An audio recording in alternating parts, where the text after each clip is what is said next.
Alright, let's go. Let's go. A bit bright today again. The sun is going ham. The sun is going crazy. Alright. The battery. The battery on this one is also already going to quicker. Not like I really need it here though. Trying to keep it alive just in case. Think it's not staying alive really. Alright. Let's get some water. Let's get some coffee. Some water and some coffee. Let's go. I'll read some of the articles. Then we're gonna do the weekly gaming news recap. See what happened for the week. Next week we're actually gonna have some announcement show too. Some Final Fantasy VII Remaster voice actors gonna be, I think, the hosts. Future Games Show likes using some voice actors. I think previous one was Kratos. With Freya, I think, wasn't it? Last time. Or was it second to last? I lost someone else. I don't remember actually. But yeah. I'm gonna have some new announcements coming out of a see what is up. And updates on the already announced things. Actually, I think they're gonna have a Witchfire there, so that's kind of already interesting for me. I think it was Witchfire, the name. The shooter, and that might be kind of interesting. Got to switch. Oh, the scene, the cam. Right. There it is. Let's go.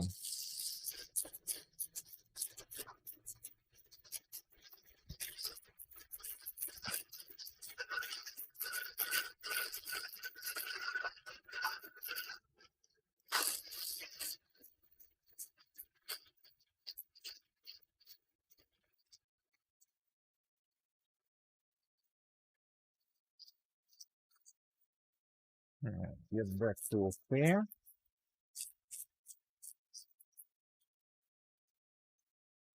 Hey Steve. Oh, it's 11 p.m. again. Which day was it? Was it Thursday or was it some other day? Another one. Hello Steve. Good morning. Thursday, alright. Classic. Can't watch. Feels bad, man. Feels bad.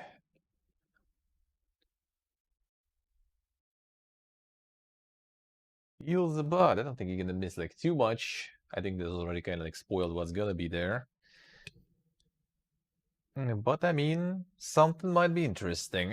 It's gonna be some like release dates and everything. Seems like potentially, maybe actually. I'm not sure. Not sure. Know the future of games anyway. True. Not false.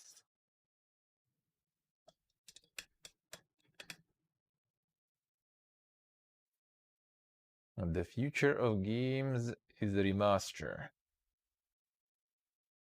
And then another one. And another one.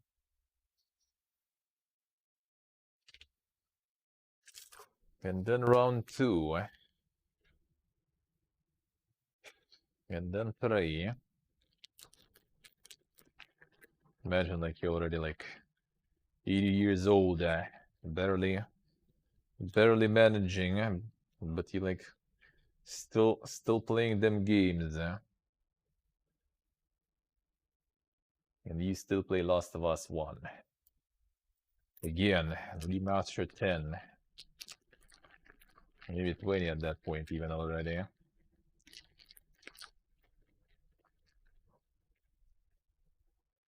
It's another remaster. And we added completely immersive mode and everything this time.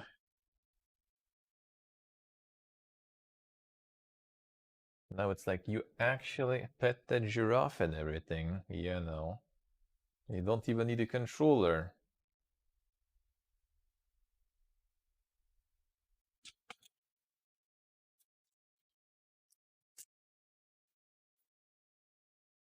What they showed on the previous one. Yeah, also kind of don't really. There was like a bunch of stuff there. But wasn't anything super epic there.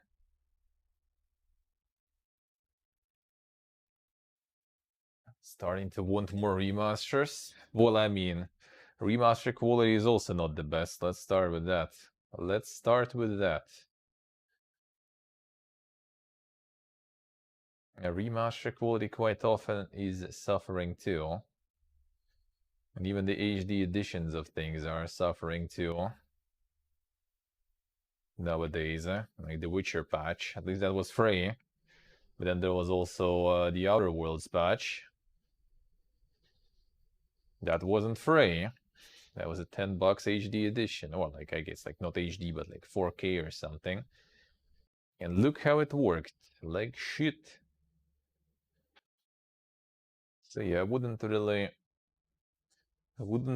state that remasters are better than AAA things nowadays. I think both are kinda in the same. To be honest, even recently, like what did we get out of like the good remasters? Like Dead Space? What else was there good, Elite AAA games still sometimes kinda happen that are decent. This year wasn't that good though with it, I guess. Atomic Heart was alright. Was good and without tech issues. That's good in my book. Is the remaster was the worst for you? How so? I thought the remaster itself wasn't too bad in terms of like the tech and everything.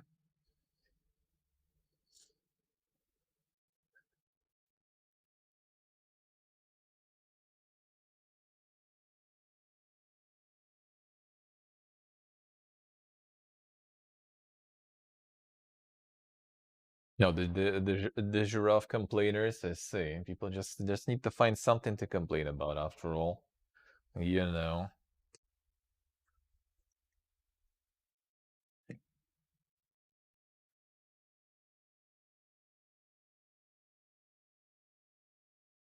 No, that's easy, alright. Don't get the crappy studio for the remasters? Well, I mean, yeah, cool. True, but I also don't mind just playing the old games, because most of the time, most of the old games, or like most of the games that are being remastered, because I'm not even gonna call like Last of Us old, for example, alright? Most of the games getting remastered don't even need one, honestly.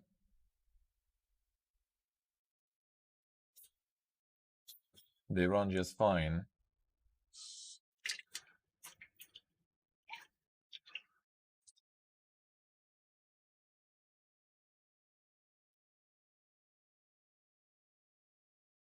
They'll do like remasters for things that actually kind of need some already at this point. That would be nice.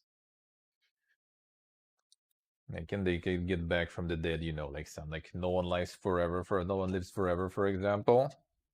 Find who owns, you know, the license and stuff and remaster that. Or like, I don't know, Enter the Matrix, for example. You know, how about Clone Remaster?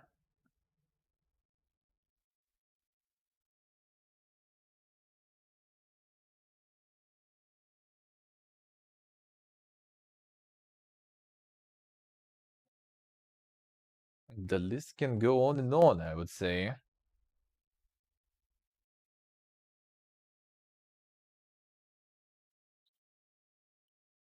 Sorry.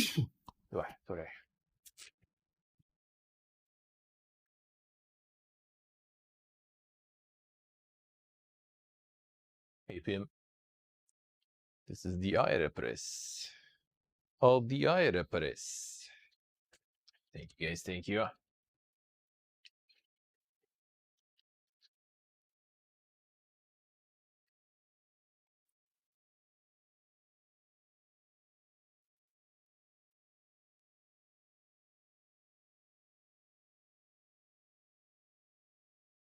Flash artifacts of power. Well, that one apparently is pretty nice, yeah. That one apparently is pretty nice.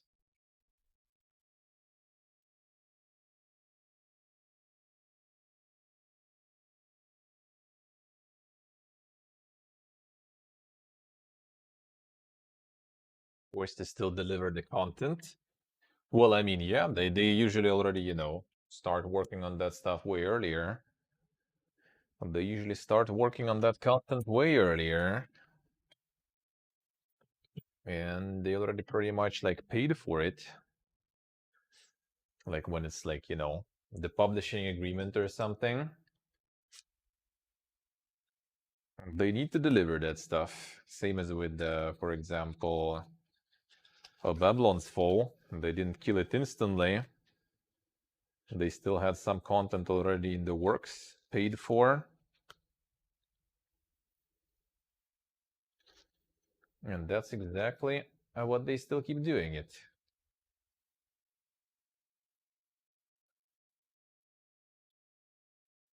Digging deeper hole. I don't think that really like affects the original game sales that much. If anything, worst case is gonna be kind of like disconnected. Like you can see with some games when like DLCs don't even get any attention.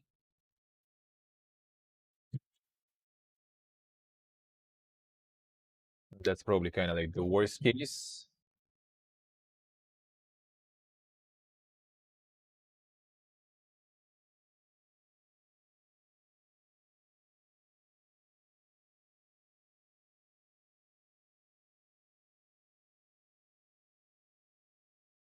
DLC will do not well either. Well, that depends on the investment's return on the DLC.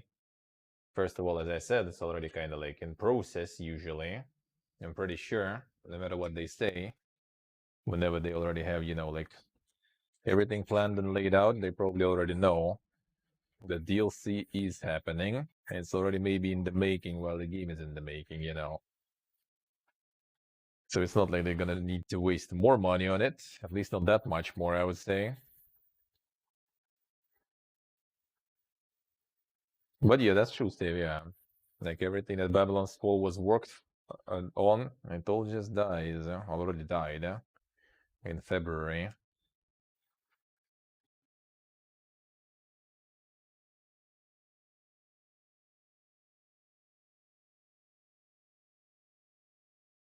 Many people still killing around for DLC. Well, the thing is, the game's lifetime is quite long. So right now it's not doing too well. 5 years from now, there's going to be Game of the Year edition with all the DLCs, and people will be happy with it, for the big discount and stuff.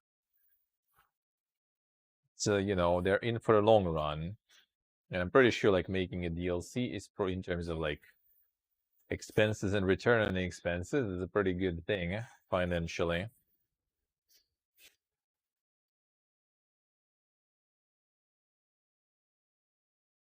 Even if the game is doing well, not a lot of people grabbing the DLC.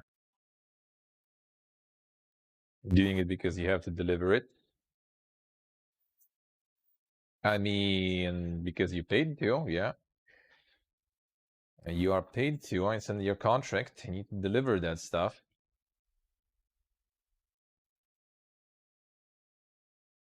And DLCs sometimes, like, they're not particularly that super bad either. They might make a little bit of a reversal on the game reception. Like, for example, was it Surviving Mars? I think it was, right? That one released to like mixed stuff and everything. Then you kind of look at it now. It's doing good. And they pumped a whole bunch of DLCs to that. And they keep pumping it. And I don't think they're under any obligation to pump those DLCs already at this point, but they still do. So, what you see on the surface is not necessarily what you think. Not to mention that Callisto still sold a lot of copies. And even if they're going to get like 10% conversion, that's still going to sell more than like some indie game dreams about selling. So if 10% of people who bought Callisto will buy the DLCs, they're probably still going to make enough money to justify that.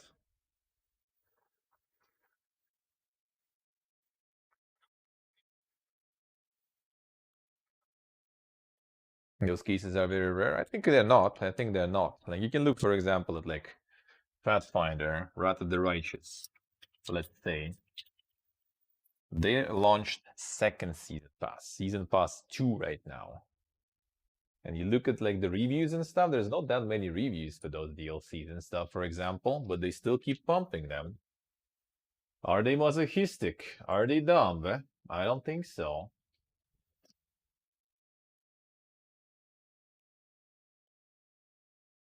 I don't think so. So I'm pretty sure that's still good business, no matter what. And yeah, it was, as we were talking about it earlier, despite what the analytics and everything say, it still sold well.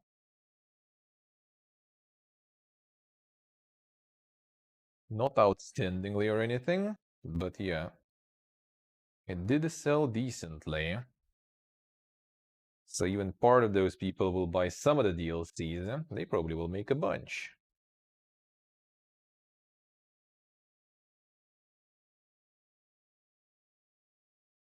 Yes, yeah, the first DLC they released now is like just the stuff you would expect kind of as a pre-update.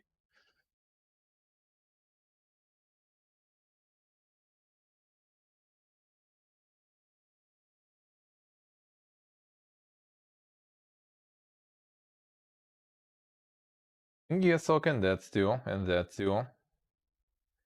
But then also there are people who like, you know, they got like some Giga Edition, they got the season passes, so you kind of deliver for those two. And then, yeah, as I said, like down the line, you're just gonna be selling some Game of the Year edition with big discount, and people are gonna be happy. Like look at Rage 1, for example. I'm not sure if Rage 2 already getting there. But Rage 1 on release was getting shit on. And for a reason, I would say. While not being a bad game, it was very rushed, the second half of it, for example. And you look at the reviews now and everyone's happy. There's good reviews and stuff. Because time, discounts, super editions and everything, they just kind of, you know, smooth in the experience a little. And yeah, what maybe is not that good now, later down the line will be very poor.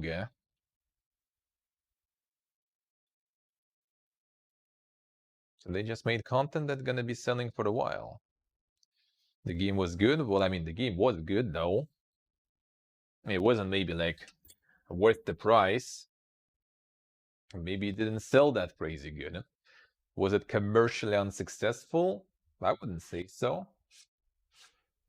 Maybe it wasn't successful from like, you know, the perspective of the company that's selling PUBG and everything and microtransactions forever. But from the pure economy perspective, I'm pretty sure it was successful. The new difficulty mode in the mediocre game. Well, I mean, there's a plenty of mediocre games that get DLCs. And I'm pretty sure if that wouldn't be worth, they wouldn't be making them.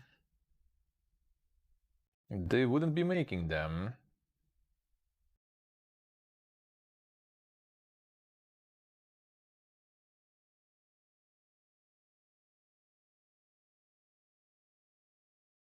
Yes, yeah. And I mean, like, was it even really, like, let's see.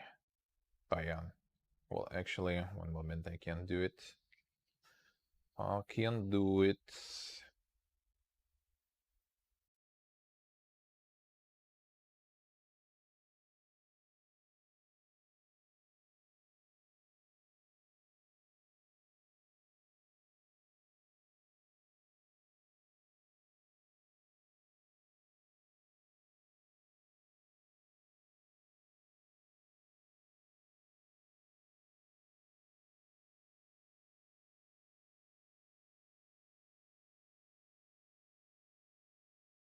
Yeah, mastication, yeah.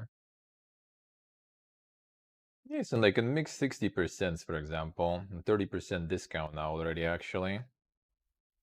And the season pass is on 30% discount too. Yeah, I'm pretty sure they're still gonna farm that stuff. There's a lot of things really made, like Fallout 4. Actually, why did I close already? Fallout 4 used to be in mixed for years. Probably not already. Let me see. Like, would you consider Fallout 4 a failure? Like, I'm a fan of old Fallouts, right? So I'm not gonna say it was a good Fallout.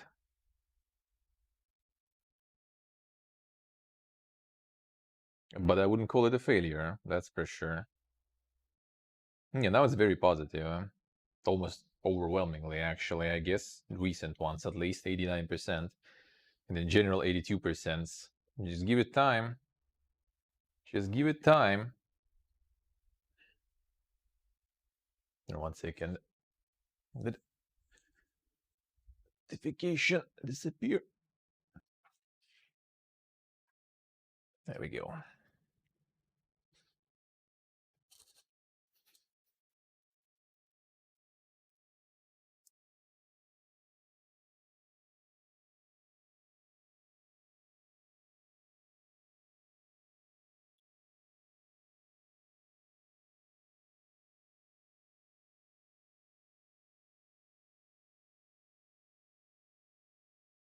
I'm pretty sure that Battlefield probably actually did okay.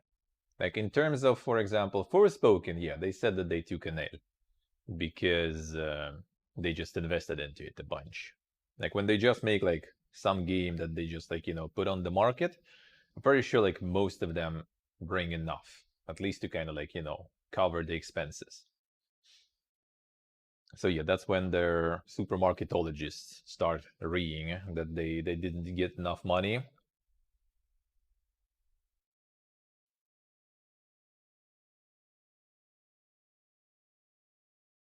Two rare Hitman Deus Ex, Guardians of the Galaxy. A really good game, critically acclaimed, but apparently flop, according to Square.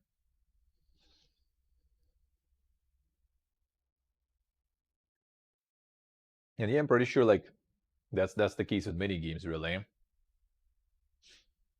And even like Forspoken, probably like, well, there were like I'm not sure how true that stuff is, right? But there were some rumors that it was like what they lost like 25 mil or something total. Wasn't like 100 mil budget or 75 mil budget, and they only made like a very like small part of it. And they made like 25 back or something. I don't remember out of all like the big budget they had.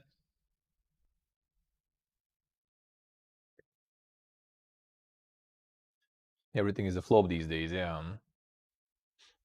But at Forspoken, it was kind of like huge budget. That's the issue. When the budget is not that huge, then things are fine.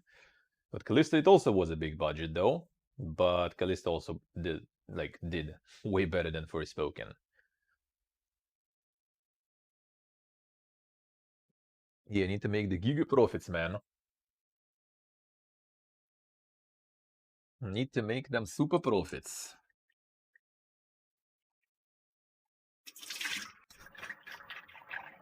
You're right. Let's get a couple of articles in.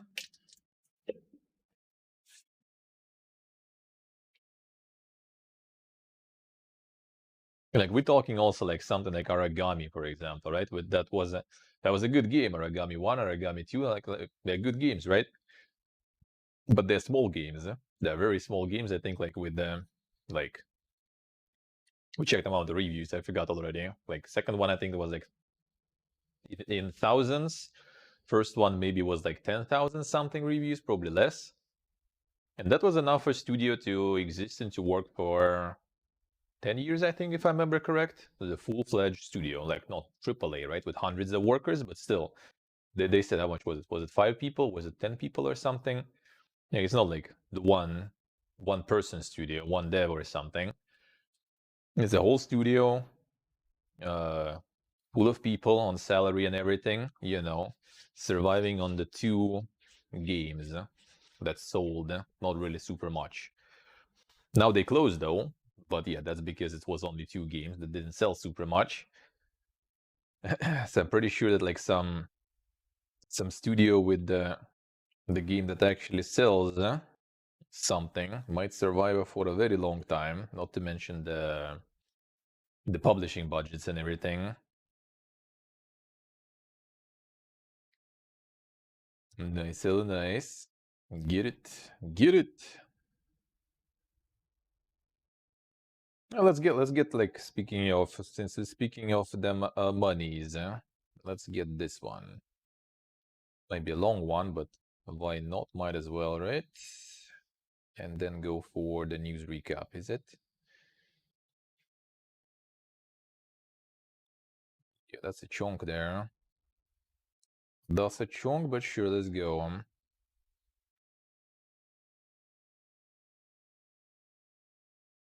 2 right. 20 minutes till dawns. $500,000 a week. Story of a developer who turned a simple side project into a game that earned more than $500,000 in less than a week. And not only that, he did this after just 2 months of marketing and development. This blog, I'm going to deconstruct the dizzying success of 20 minutes till dawn and the free prologue 10 minutes till dawn. I'll be pointing out the critical moments that really blew this game up so you can understand how to get visibility on your own projects. If people who are just starting out wonder, how do you possibly get any success when you have 0 following, $0? Seems like to be popular, you already have to be popular. Here's an excellent test case on how a game can go from 0 to 100,000 very quickly. Here's the TLDR for how to have a hit like 20 minutes till dawn. Well, we're not gonna be... Well, actually, I guess, alright, fine. Take a break from your long in development tactical RPG. See? You hear that? Pick a popular genre that is in the zeitgeist, get feedback from friendly sites and forums like itch.io and Play My Game subreddit. Create a prologue, enter into festivals, roguelike festival, get streamers to cover your game. It's like everything you need to read, like, you know, with the forehead picture there, the forehead emote picture. Get them to love your game, get the prologue into new and trending and keep it up. Launch your game into early access. Alright, let's see. Key performance indicators. Day coming soon. A page launched April 23rd, 2022. Day 20 minutes till dawn launched June 8th, 2022. So yeah, less than 2 months even. Number of wishlists at launch 143,196. Number of followers at launch 5,836. Wishlist per follower ratio at launch 24.5. Units sold in first 36 hours 110,000. Units sold after 4 days 220,523. Total returned of 4,322 and 2% return rate. So refund then. Refunds. Gross earnings after 36 hours, $329,000 pre-Steam cut. Gross earnings after 4 days, $538,000 pre-Steam cut. Wishlist converted for sales 36 hours, 42,319, price $3. Launch discount, no discount. Peak concurrent players 12,953. Studio side 1. Publisher self, but eRabbit is doing Chinese publishing for them. I wonder if the Lord takes into account the Chinese publishing, or that's gonna be later. No, that's gonna be later. See, so okay, see them. One of 2% there. Then, son, we got him. We got him here. The rare animal. How the hell did this happen? A developer behind the game is Flan, who lives on the east coast of the United States. Majored in computer science in college and worked as a programmer before working on his games. No real game dev experience other than a few Unity school projects in college. Was years into development of an RPG tactics game called Spirit Link Tactics, but was feeling a bit burnt out on it. So he took a break and made a short side project to release a game quickly to get some experience. Read my blog on the success of Vampire Survivors and decided to make his own version. The design of 20 Minutes Till Dawn is definitely inspired by Vampire Survivors, absolutely. 20 Minutes Till Dawn has a number of design differences, the most important of which is that player does not auto-fire and you must reload your gun. Flans on his design choices. Can go to Starbucks 10 times with this money, yeah. Well, I mean, that's also like just the first days. I'm pretty sure it didn't stop. It was like, what was first 4 days, I think? Yeah, that was 4 days of earnings. So I'm pretty sure it didn't stop since then.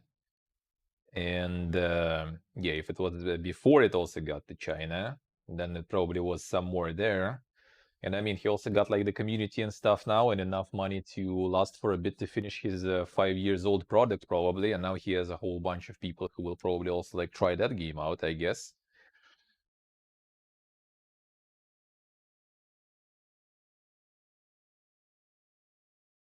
I honestly dislike the Vampire Survivors auto shoot gameplay, so the decision to make it more active was mostly because of my personal preference. Philosophy design in this is that I think there is an audience that wants a game that has depth and mechanics, but with short, casual play sessions. Chose a somewhat horror theme because I noticed horror does well on itch. This ended up helping as the horror tag page was one of the biggest sources of traffic in the first hour or two on itch. Here, see? Time to get you some spooky cards there, Ultan. The horror power.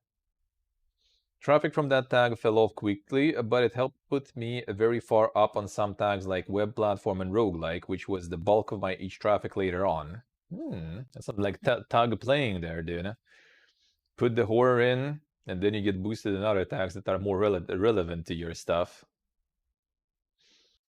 Don't horror enough. I was actually kind of thinking after watching for the guide how to make like PlayStation 2 graphics real quick in Blender. I was like, dude, that looks tempting. Like, what would I do with this scout graphics though? Maybe something spooky would be interesting. Is it actually more active? Looks like on each it is. Well, I mean, the thing is like each like how did I learn about each basically back in the day is because Ella was getting some of like the scuffed horror games from there. Even though I remember only one when there was like was it like some non something or whatever, non massacre or whatever, when it was like really loud equal scary moments. And then I just kind of realized that like H is full of that stuff basically.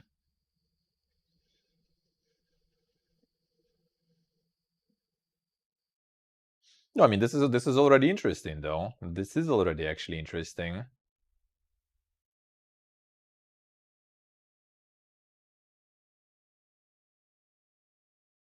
That one is that. Oh, is that one already released? Probably not, right? Yeah, Sacred is quite something there. This one is actually already interesting with the tag stuff. That's actually kind of cool. Choose an anime art style for the characters because I wanted to cater to Asian audiences more. Checking the free-to-play section on Steam, which is where the 10 minutes till dawn prologue would be, I noticed a lot of Chinese games, and Japanese audiences also love Vampire Survivors, so I figured they would be good to target as well. Is it actually like if you do like the anime style, do you actually kind of? I think if anything with anime style, you just start target weaves though, basically. I don't think if you like kind of like from Japan or something, you kind of like more gravitating towards the anime or something. I kind of doubt it. Well, I mean, it's kind of something more like familiar, but I think it's mostly kind of like those who actually like anime, not those who just live in Japan. Same with China, for example. I don't think so. So not sure about appealing to the Asian audiences through making game anime. Not sure about that one. But I mean, looking at like Genshin and stuff, right? I guess in China they also have a lot of weaves, so that works. That kind of worked. Yeah, I got any traction from that card. That's the thing. Like as you can see from here, which is an interesting thing, is that you don't even need like actual appeal. You just need to get the tag that is relevant. And then that gets the vision to your game, and then people might be like, "Oh shit, it's not like there's not enough booba in this game, right? Like you get the pony to watch on your Steam page. Like there's not enough booba, and like passing by. But then there's also the gameplay is good, right? And they might be, maybe not enough booba, but at least it plays good, so why not?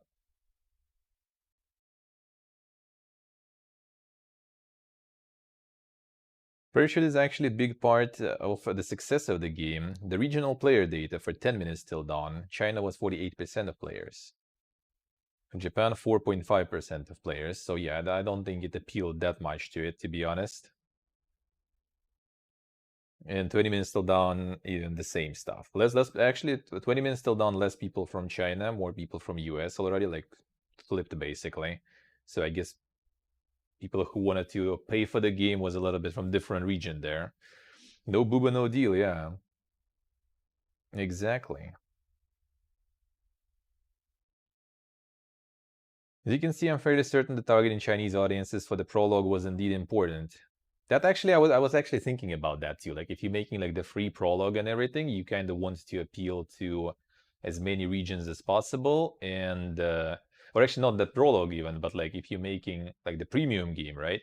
Well, it would be nice to make like super low regional prices for some regions, because that might be just like easy kind of, like audience from there, because otherwise they're just not going to buy your game anyway. But if you get a good regional price, which is kind of like legit excuse to sell your game cheaper in some places, right? You might be able to get like more audience that way and get a boost that way too. The translation day one, yeah. Well, I mean, that depends on how much text you have in your game, though. That might be a bit complicated with some genres, yeah. On April 22nd, launch a Steam coming soon page and itch.io page for 20 minutes till dawn. Both had the demo playable. There's the regional post, alright. I was inspired by your Vampire Survivors article and wanted to try it out with a very short development cycle. Yeah, I was doing the 2 months there.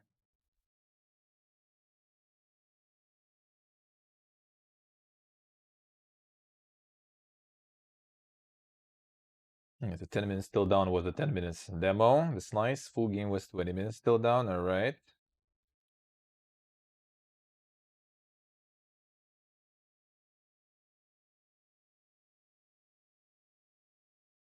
Think indies spend way too long on their first game. I wish indies would put aside their own Spirit Link and do a fast release game to learn what a launch looks like with a low stake game. That is not false. That is actually, I think, a good advice. I think that's a good advice. Yeah, looking for feedback on the subreddit. Here's his post. Almost 100 upvotes and was an okay traffic source for 10 minutes till dawn itch, which I posted at the same time. Furthermore, the early feedback helped refine the design of the game. After reading player feedback, it seems that like they wanted more build variety, enemy variety, and difficulty, so I knew I need content in that direction as well. itch.io was small, but game got some great numbers. Some smaller YouTubers like Seidel and G-Phobia played it. Also, Japanese blog covered it. That was for the demo, alright. Saw super early feedback and adjusted, and that is the first critical step in his game success. Hurts my heart when indies go years working on a game without any feedback from a stranger. Your roommate does not count as unbiased feedback. People always ask me if itch.io is a viable place to put a game up. My answer is that it won't sell you many copies. It's a very niche audience. But the people who do use itch.io are very curious and are nice and receptive to in-progress games. So itch.io is a great place to get early validation upon your game. Numbers at launch show from itch.io were promising and lead some decent traffic on Steam, and brought in 200 wishlists. It's not a lot, but it's first step in the ramp up to big numbers. The early albeit small signs were positive, and the long play times and big by itch standards indicated that had picked the right genre and had a good design. Do not skim over this section. The only way to have a hit game is to have a good game. These early signs indicated that the game was good. People are hungry for it. If you don't see early but small interest, it indicates that it might be hard to get traction on your game. That demo actually was good though. I played the demo and the demo kind of got me. I got the full version too. itch.io vet for malware? I don't think so actually. I don't think so. That's why each has this like the web layer for the games.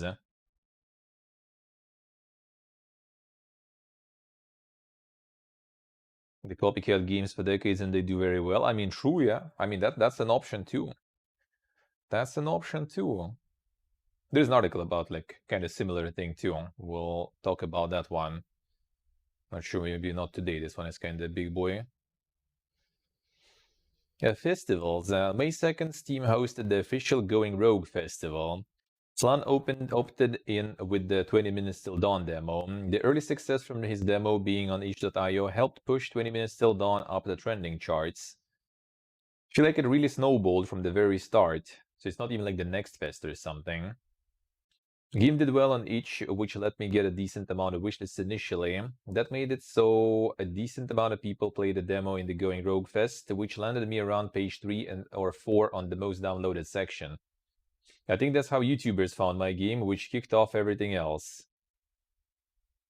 Festival is the #1 way to get visibility on your game. You should be looking at for every possible opportunity to enter your game in a Steam festival.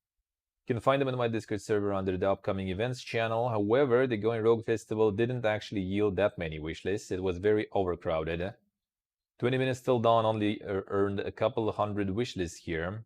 But these are important because they put your game in front of influences, which leads to the next step. Streamers found it. 2 days into the Going Rogue Festival, big streamers discovered the game. Wonderbots played it on his channel, yielding 22,000 views. 4 days later, Splattercat played it and earned him 2,700 wishlists. The prologue boost. Demos are executables that you attach to your main game. Prologues are a bit different. Yeah, prologues is an interesting topic in general. Get back up. The best reviews here? No idea. No idea. No clue.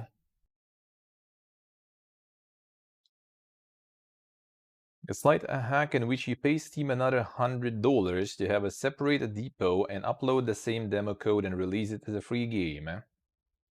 The benefit of doing a prologue is that if you can get enough momentum on this free game, still will promote the prologue as if it is a released game.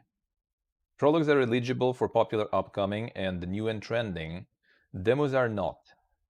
Yeah, demo is just like attached to your page, so you can't. The downside of prologues is that they are confusing. You have to be really good to redirect players from the prologue and onto your main game. I don't think they're that confusing. They might get confusing when it's like not called the prologue, it's called like, you know, like the first blood or something, right? Then it gets a bit confusing. Then it might get confusing there.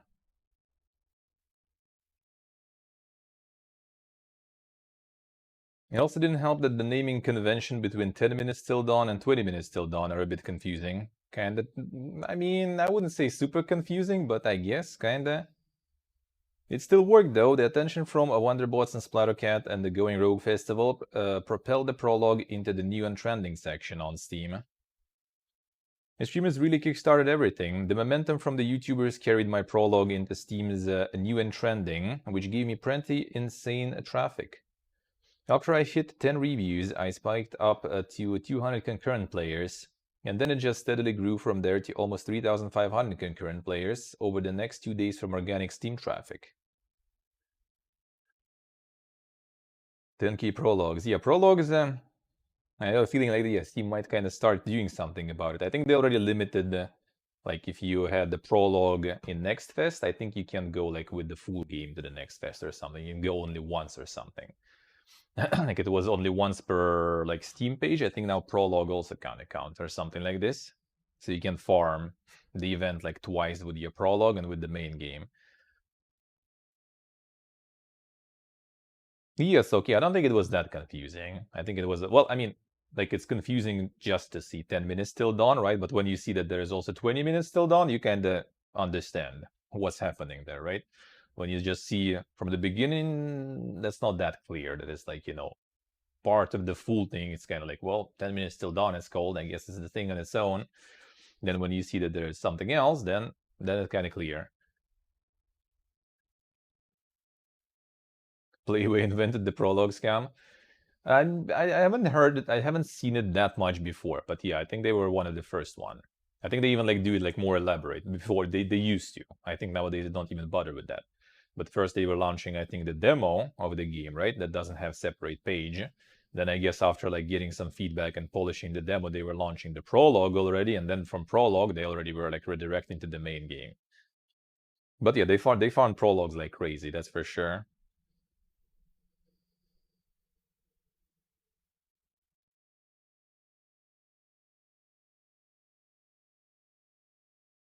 Alright. Recap the chicken and egg problem that confuses so many game developers new to this. At the early stage of the Going Rogue Festival, 20 Minutes Till Dawn was listed in the new and trending section because streamers were playing it, which caused more streamers to find it, which propelled it up the charts further. It is a virtuous self-reinforcing cycle. When people get confused here, it takes streamers to find streamers to get more streamers. The answer to this quandary actually has nothing to do about streamers. 90% of your success depends on you having a good game that is in a genre that everyone is interested in.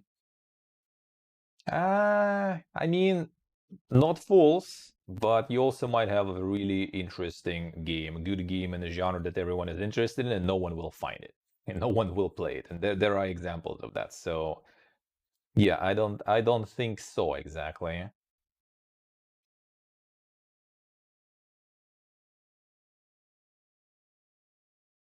Interested in Diablo? Yeah, when I will get a chance to play it, I will probably. I plan to. I plan to.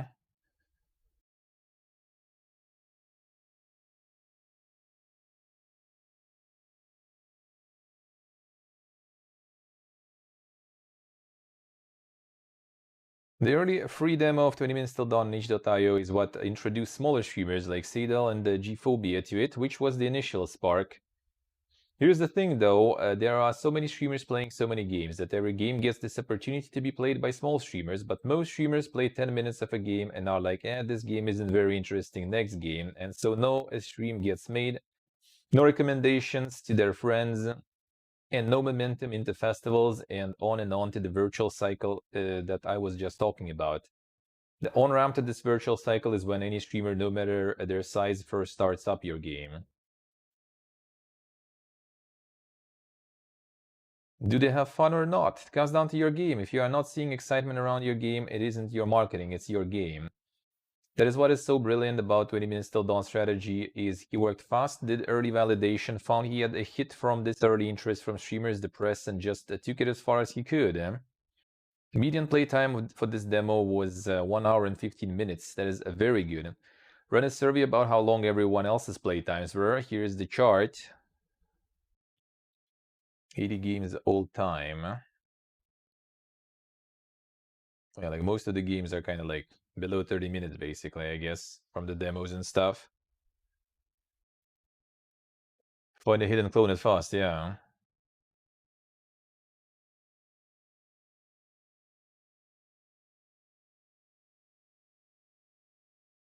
Better, faster, cheaper than others, yeah. And more visually appealing and stuff, too. The 20 Minutes Till Dawn looked more like I haven't played Vampire Survivors still, but this one looked more appealing to me than the original. But after this one, I don't really feel like playing more of those. If I get some and I play some, I still kind of enjoy. Like I played some demos of like the rip-offs basically. They're kind of fun because the gameplay loop is like fun, on its own.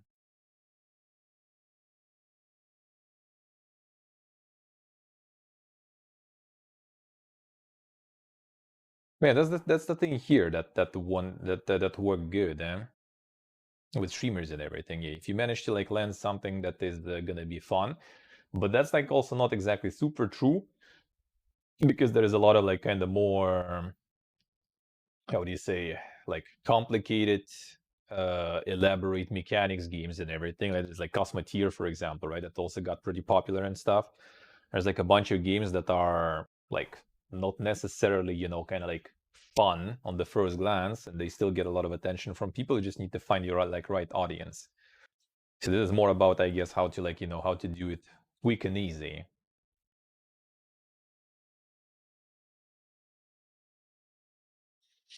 Don't be afraid to abandon your game, and remember that Flan had also been spending years working on another game that just didn't catch on, Spirit Link Tactics. Here's what Flan said.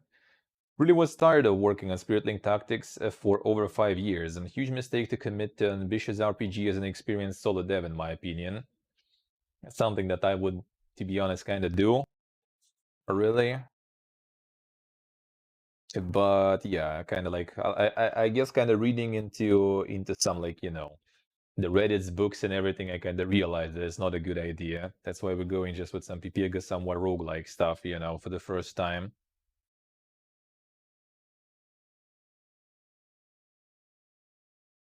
Over the years I felt like my skills have gotten so much better as a game dev, so I really wanted to take on a new project. 20 Minutes Till Dawn's wishlist after 2 weeks on Steam caught up to my other game, Spirit Link Tactics. Spirit Link Tactics put on hold indefinitely. I feel bad about it since I had just done Steam Next Fest with it. Oh, I actually did, and it did quite well. Huh. We garnered a few fans on the Spirit Link Tactics Discord that would leave me very detailed feedback regularly. I definitely want to finish the game for them eventually, but it makes too much financial sense for me to focus 100% on 20 Minutes Till Dawn right now. I think he needs to focus on it like that long, to be honest. Easiest way to have a hit game is to make a hit game. That is how you get on this virtuous cycle. Spirit Link Tactics wasn't interesting, people, and the pivot to a game that caught fire is a smart one. Sometimes people just aren't interested in the game, and that is okay. I'm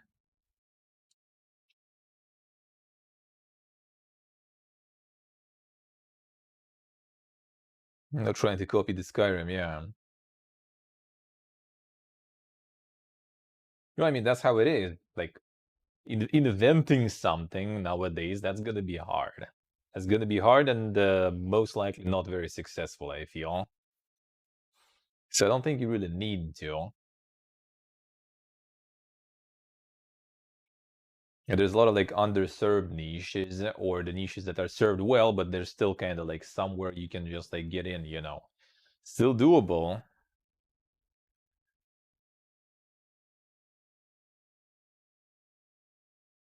On launch, alright. Launched with 143,196 wishlists.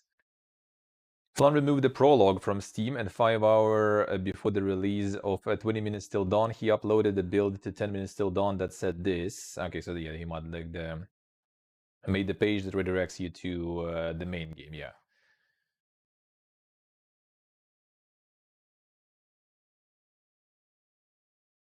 Flan set the price to match the Vampire Survivors at $3.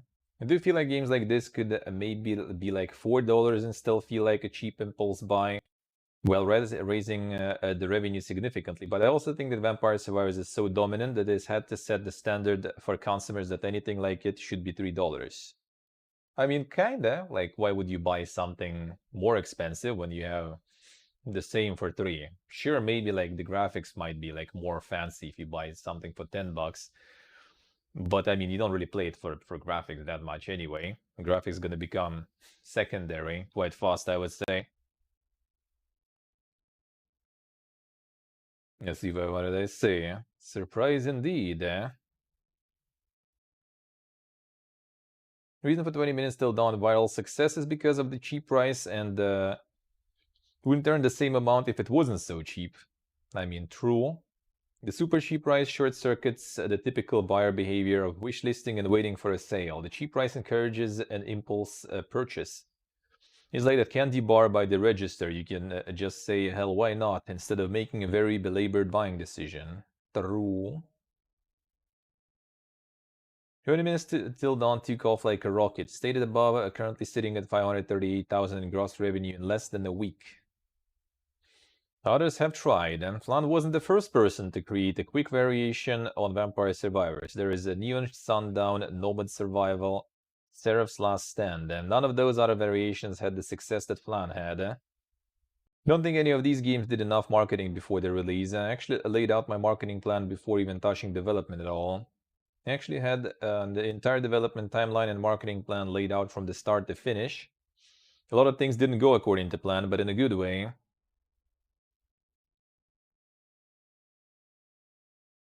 Turns out 20 Minutes Till Dawn is just a better game. The art style is more attractive than all the others, including Vampire Survivors. That's not the author, it's someone. There's like multiple people talking here. Haven't played the other variations, but I imagine the subtle game design improvements are also more in line with player desires. And remember, Plan had sought feedback from Reddit and itch.io. 20 Minutes Till Dawn marketing plan was also killer. It isn't just about getting streamers to cover you. Many of the big streamers covered the games here and here. I think a lot of 20 Minutes Till Dawn success comes from the strategic use of festivals, free demos, prologues, and streamers. The other thing is that didn't matter. First, next, let's look at Twitter. Many indies think marketing and assume that means posting into social media. But Flan's Twitter account is still sitting at only 720 followers, and his pinned tweet still points to Spirit Link tactics. TikTok didn't matter either. Social media is just one tool in your marketing arsenal, but I think it is a minor one. The way to get real visibility is to leverage the visibility of other players who have big audiences. As streamers lend you their following when they cover your game. Entering festivals like Going Rogue is leveraging the millions of users on Steam. I mean, not false. Not false.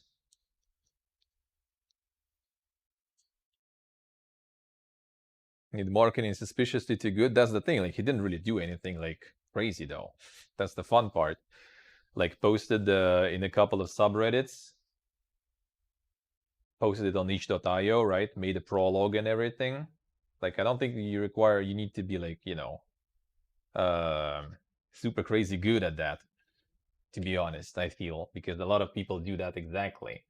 Yeah, they did it, everybody else does. Everybody else even does more with all the like social media, because Twitter, I do think, is not the best probably, because like most of the like reposting and everything that goes on Twitter when you like go with like indie games and stuff, right? It's from other developers. So it's basically kind of Twitter sort of becomes like this like circle jerk basically of different developers, you know, studios and stuff.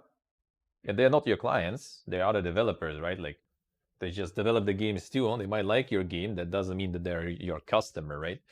They are not like, they also might be playing games too, right? As you know, developers also play games, but still they're not exactly your target audience. So while it does provide some visibility, I don't think it's exactly like super good. Which, I mean, it's not like it takes money to post on Twitter, right? Or something, might as well. It might as well. So yeah, I don't think it's like some godlike marketing there going on.